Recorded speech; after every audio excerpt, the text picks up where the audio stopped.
Sometimes you want to help someone out with a ride, but what happens when the request can put you at risk?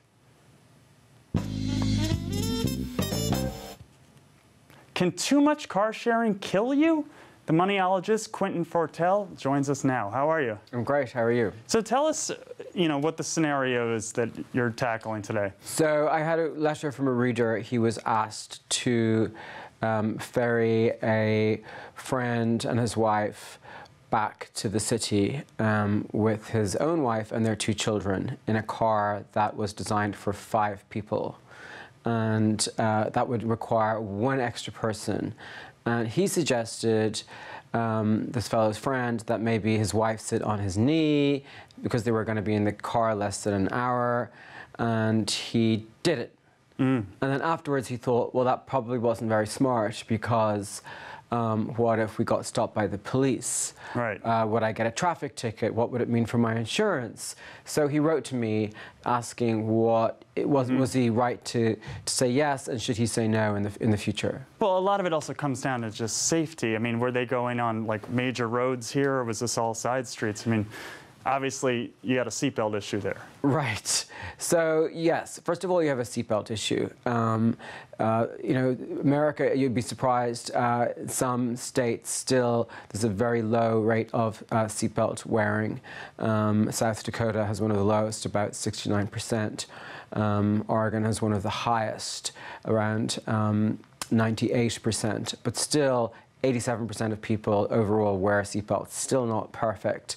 So that's a huge issue. Also, if somebody's not belted and the car has to stop suddenly or it's in an accident, not only are they going to be in trouble, but anybody, they turn themselves into a projectile and they could injure somebody else. Yeah. So that's just a couple of safety concerns. Also, the weight of the car. I mean, cars are built for certain capacities. It could tip over. There have been a slew of accidents where cars and vans have been overcrowded. I'm sure there are other problems or causes for that, but certainly an overcrowded car doesn't help. So he was right to say no on the financial thing alone. I mean, on the safety thing alone, but financially, what would happen if he got a ticket for that? I mean, how much would that cost, and then what would that do to your insurance? Right, so this is even more of an issue. First of all, if the unbelted person had an accident, they could sue him as the insurance holder. Good luck filing an insurance claim if you have 6 people in a car that's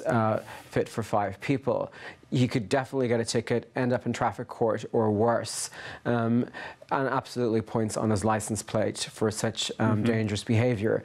So not wearing a seatbelt is bad enough, but overcrowding your car is a no-no, and absolutely this is one situation where too much car sharing could kill you. Right, right. And so, what's the etiquette here? Because this comes up a lot, especially if some people have been drinking, not everyone can drive.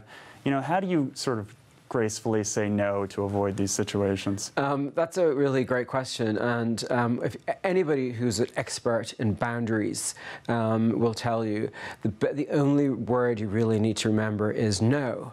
Or sometimes I like to soften the blow and say, alas, no. But no needs to be in the sentence, and you just need to practice saying it. And the more you say it, the easier it becomes. All right, well, great. Thank you, Quentin. My pleasure.